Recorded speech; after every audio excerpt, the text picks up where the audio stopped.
What is up, everyone? It's Quinn here, and in today's video, I'm going to be going through my top 18 quarterback rankings for week 6 of the NFL season. I've already gone through my running backs, wide receivers, defenses. Those were posted yesterday. Check them out if you guys are interested, but focused on the quarterbacks today. And let's just dive right into tier 1. Starting off in tier 1, it's going to be two quarterbacks, and they're actually going to be playing each other this week. It is Lamar Jackson, it is Jaden Daniels.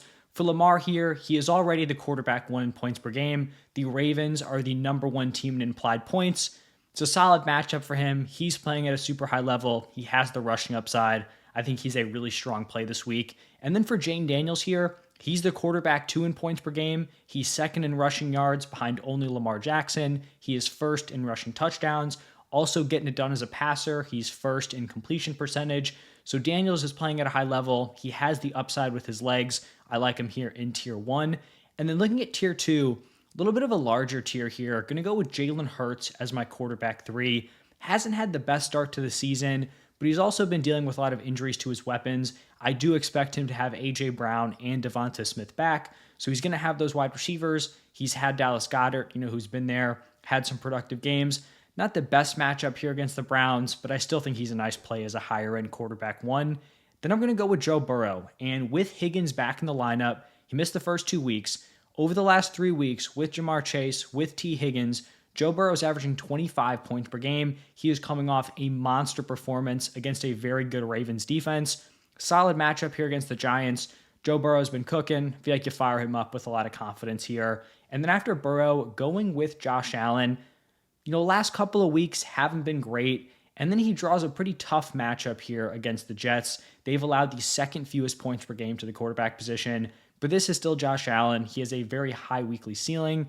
We know, he's been a top quarterback for the last 3-4 years. I still think he's, startable. If you drafted him, you're likely going to be playing him, but I just think with the matchup, he's not quite up in like that truly elite QB1 territory for this specific week. And then after Allen, going with Jordan Love here, he is the quarterback 4 in points per game. He has a solid matchup here against the Cardinals, who are top 10 in points allowed to the quarterback position. So I think this is a nice spot for Jordan Love. We'll see what his weapon situation is looking like. I feel like it's probably not great for him to get Christian Watson back. We'll see about Romeo Doubs, suspended for the Week 5 game. But he has Jaden Reed, who's a monster. Tucker Kraft has stepped up. Josh Jacobs out of the backfield. I think Dontavian Wicks could have a bounce back game here. So Jordan Love is my second to last tier 2 quarterback. The last one is going to be Kyler Murray. Had a nice bounce back in Week 5. Really showcased the rushing upside, ripped off a long touchdown run early on in that game against the 49ers. In a not so great matchup, he still showed up. He produced for fantasy. So I still like him here in tier 2. Obviously has the rushing upside. And I think him and Marvin Harrison Jr. are just going to continue to get more and more on the same page throughout the season. Now looking at tier 3, kind of a small tier here. I think a nice bridge between a pretty large tier 4. My quarterback 8 is going to be Anthony Richardson. Now this is obviously assuming that he's going to be good to go for this game, currently dealing with a hip injury. And I think maybe there's some concern that if he plays, is he going to be 100%? Personally, I don't think the Colts are going to rush him back. It's not like they've been terrible without him, right? Joe Flacco's come in. He's played very, very well. Richardson is the quarterback of the future. He's very young. I don't think they're going to throw him out there if he's already injured. So if Richardson's playing, I'm assuming he's going to be 100%, will have the same rushing upside, won't be limited. And I know he's been rough to start off the season, but I think the upside is still clearly there. I know I'm going to get some grief with this ranking because you had some pocket passers that I'm going to have ranked below him who have had strong starts to the season, but the upside is in there for Anthony Richardson. Is he the safest play? No, but very few people are able to match the upside he can deliver with his legs. So I'd be playing him here as a mid-tier QB1 play. If it's not Richardson and it's Flacco, I feel like you probably throw Flacco in there with the guys that I'm going to have in tier 4. He's looked super good in 2 games without Richardson. And then the other guy in this tier is Dak Prescott. I think it's an interesting matchup here. Detroit is really good against the run, not as great against the pass. I feel like this is kind of just where Dak settles in, the QB 8 to 12 area week to week. And then shifting into a pretty large tier 4, a lot of depth when we're getting into the back-end QB1s, high-end QB2s this week.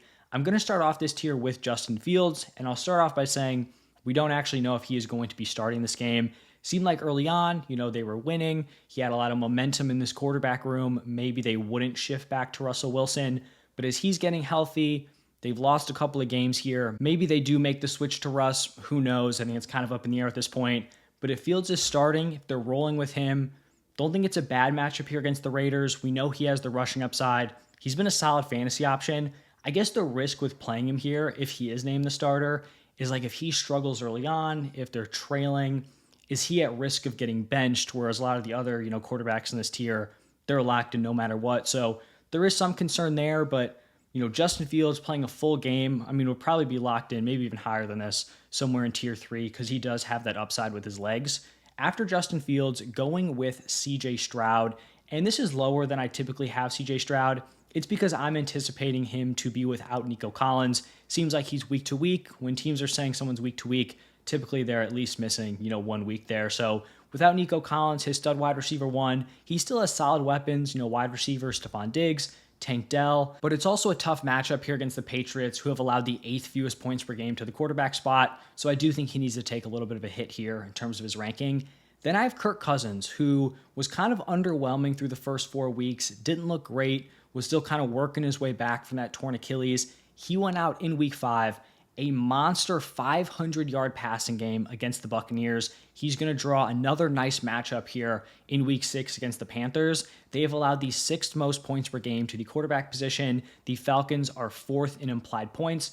I think this is a really good spot to play Kirk Cousins, kind of ride the hot hand here after week 5.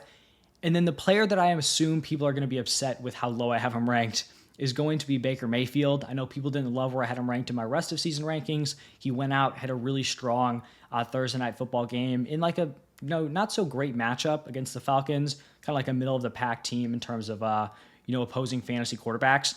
But hear me out with Baker. This is a much worse matchup here against the Saints. They have allowed the 4th fewest points per game to the quarterback position. And since Baker has been so good, the quarterback 3 in points per game, I really dug in. I'm like, all right, have the Saints just played, some bad quarterbacks? They kind of have their stats inflated. They have played the Chiefs with Patrick Mahomes. They have played the Falcons with Kirk Cousins. They have played the Eagles with Jalen Hurts. And then they've played the Cowboys with Dak Prescott. And I think the other team was like Bryce Young. But they have played 4 legit quarterbacks, guys who should be fantasy relevant. And the defense has really held up here. So I do think it's not the best spot for Baker. I still think he's playable. It's like a fringe quarterback 1. He's been super impressive to start off the season. But if you're wondering why he's maybe lower than expected, it is due to that matchup there. A few more tier 4 quarterbacks have Caleb Williams going up against the Jaguars. The Jaguars have allowed the most points per game to the quarterback position. Caleb Williams is coming off a big game in a nice matchup from week 5. He went up against the Panthers, threw for over 300 yards, 2 passing touchdowns. He looked really good. Had, I think 30 plus yards with his legs. So nice, well-rounded performance. I think he can replicate that here against the Jaguars. Then I have Geno Smith going up against the Niners. Geno's been pretty solid fantasy-wise to start off the year, but it's not a great matchup here against the 49ers, which is why he kind of settles into like this high-end QB2 range. And then also in this tier, in that same matchup, Brock Purdy going up against the Seahawks. Brock's been fine for fantasy, like that fringe QB1 area. Not going to be the highest upside guy. Has used his legs a little bit, but is always kind of going to be supported by those weapons, Deebo Samuel, Brandon Ayuk, George Kittle. Hopefully, those guys continue to produce. We saw Ayuk finally have a big game. Deebo has been a little bit underwhelming since returning from injury, but that's kind of just what you get with these weapons. They can't all have monster games every single week. And then the final tier here, tier 5, just 2 players. The first one's actually going to be Daniel Jones going up against the Bengals. I like this matchup. This Bengals defense has been getting shredded. They've allowed the 5th most points per game to the quarterback position. And then Daniel Jones coming off a decent game against the Seahawks, should be getting Malik Neighbors back this week, coming back from the concussion. So if he's getting his stud wide receiver 1 back, he's looked decent in recent weeks. I think he's a fine fantasy option. And then the other guy here is going to be Jared Goff going up against the Cowboys. This might seem low for Jared Goff. He's just a very low upside play. He's giving you pretty much nothing with his legs. This team is super super run heavy with Dave Montgomery, with Jahmyr Gibbs. When they get in the red zone, near the goal line, they're also super run heavy. So the upside's just not really there. Is he a fine play? Like, sure, I think he's a mid-tier quarterback too, but he's not someone I'm like overly excited to plug into my lineup. But that's going to wrap it up for my top 18 quarterback rankings here for week 6. If you guys enjoyed the video, do me a huge favor, hit that like button and subscribe. Thank you all for stopping by, and I will see you in the next one.